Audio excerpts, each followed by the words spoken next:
Does your home have a heart problem? Let's find out today on ShineTV.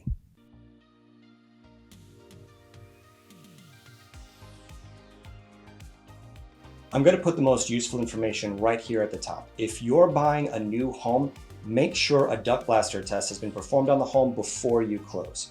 You want a duct blaster score of 8% or lower for total, or 4% or lower for leakage to outside. That's the big takeaway. But if you're cool and you want to get into the science, then stick around. You'll learn a lot and you'll get to see me hit in the face with a 20-inch diameter water balloon. Okay, wait, what? Oh, okay, who put that in the script? We're not doing that, right? We're not doing that. Okay, good. All right. Why did the diameter have to be so specific?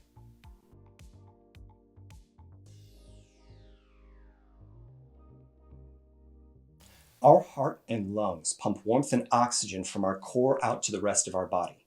In our home's HVAC systems work in a similar way. Supply ducts are like arteries. They direct conditioned air out to the rest of the home, keeping it the right temperature. In the same way, return ducts are like veins. They pull stale air back towards the central unit. In this example, the heart and lungs are like the air handler, which makes the air the right temperature and keeps it circulating throughout the home. To extend this metaphor a little further, if there's a leak in the duct system that goes unaddressed, it can cause a big problem. As we talked about in our blower door video, link in the doobly-doo, any leak in the thermal boundary can cause comfort issues and raise a home's energy bills. But a leak in the ducts is much, much worse. In fact, research has shown that just a 1 square inch hole in the ducts can have as big of an energy impact as a 30 square inch hole in the thermal boundary. Put another way, that means a marble-sized hole in your ducts can be as expensive as a softball-sized hole in your window. That makes sense, right? After all, if you have a hole in a juice box, well, that's not great. You're gonna have juice leak out. But a hole in the straw? A hole in the straw means you might not get any juice, in the same way that a hole in your ducts might mean that you don't get any relief on a hot summer day. There's also the problem with the air that's getting in through those leaks. If you've got leaks around your windows or doors and it's a really hot summer day, you might have air that's about 20 degrees too hot sneaking in around the edges of your home. But if you've got your ducts in the attic and you have attic air getting into your ducts, to get an idea of why we want to have no leakage, particularly from the attic into our duct system, I came up here to measure it. Right now outside it is about 94 degrees, but up here in the attic it is a truly brutal 125 degrees. That home's thermostat was set at 70 degrees Fahrenheit, which means that if the duct system had been leaky, attic air that was almost 60 degrees too hot would have been being pumped throughout the entire house. And that's before we get into the problems of fiberglass, dust. And don't think if you've got your ducts in the crawl space, you're getting away with anything. Then you've got to worry about what's down there. Do you have fungus spores, microbes, bacteria? Trust me, folks, you don't want anything in your crawl space or attics getting into your ducts and then into your home. Now, there's a big difference between a softball-sized hole in your windows and a hole in the straw of your juice box and a hole in your ducts, because I'm gonna guess you don't spend a lot of time looking over your ducts. And trust me, finding a hole in them is really hard. Fortunately, there's good news. Home energy raters like me can detect those leaks before they show up in your energy bills and ruin your summer. Let's try a demo.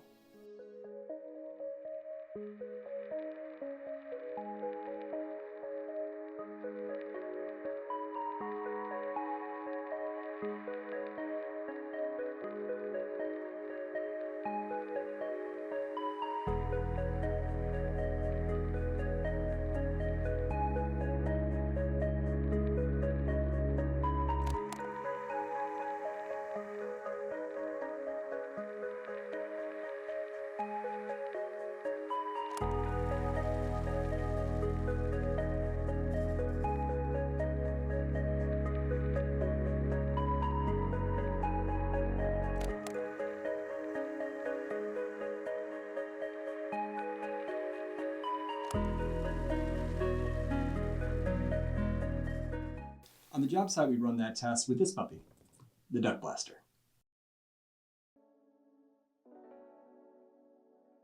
To run the test, we cover up all the air vents, tape one end of a duct blaster to a large return. Then we turn on the fan inside of it and see how hard it has to blow to notice a little tug of the pressure on the far end of the system. If the fan has to work really hard to get that tug, then we know the system is leaking.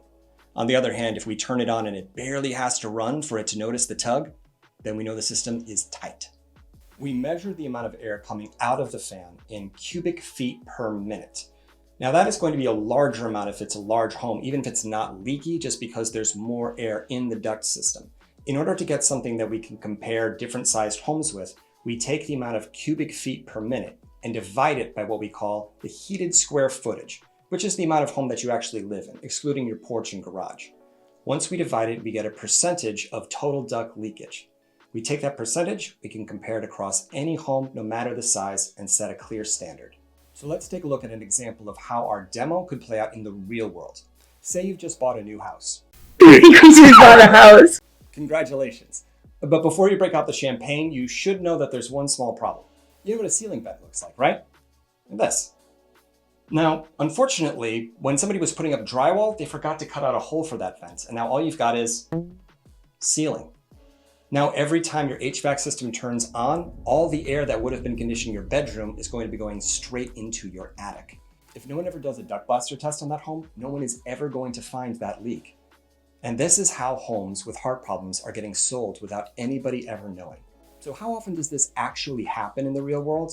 Well, as someone who's been testing out duct systems for over 10 years, more often than you would think. Today, most states require a duct blaster test for newly built homes before they can be sold, but not all states set good standards, and that's a fairly recent change. Some states will still allow over twice as much leakage as other states, and there are still some states that don't require any testing at all. What'd you just say? It can't be. A good rule of thumb for a good result is 8% total leakage or 4% leakage to outside. Don't worry about the difference between those two. We'll cover it in another video if we can, I promise. If you bought a new home or are living in a home that was built anytime in the last 20 years, it may be worth it to check out if a duct blaster test was performed on your home and seeing what the results were. If you know someone who's buying a new home, why not send them this video? I bet they'd appreciate it. But it's not just new homes that can have heart problems. Unsurprisingly, home heart health can decline with age. I happen to live in a historic home that's about 100 years old, and when I did a duct blaster test on my house, we found a leak the size of a softball in ours. And I cannot tell you how much better our comfort and our energy bills are now that we've gone down and patched that all up in our crawl space. Shout out to my coworker, John Stout, who helped me out with that. Stout, you're a mensch. That's all the building science we have for you today, but there is so much more that we would love to talk with you about. If you have an idea for another video, please like, share, and subscribe, and leave a comment down below so we know what you'd like to talk about. And if you're one of those patient people who made it all the way through this video and you actually have a ductless HVAC system in your house and don't feel seen, tell you what, if this video gets something crazy like 10,000 likes, I will write and perform a song here on this channel all about the alternative HVAC strategies. I have not played a guitar in years. Please don't let this happen. Next time, we're going to do something completely different and talk about some hard physics, and I am so excited to do that and talk with you all about it. So until next time, everybody, shine on. But if you've got attics in your ducts... Okay, so we got everything, right? Yeah, that was great. Yep. Nice. Okay, cool. So if I had a hole in my ducts the size of a softball, and a hole the size of a marble equals a hole the size of a softball in my walls, then a hole in my ducts the size of a softball would equal, like... Wait, no, don't, man, no! Oh my god!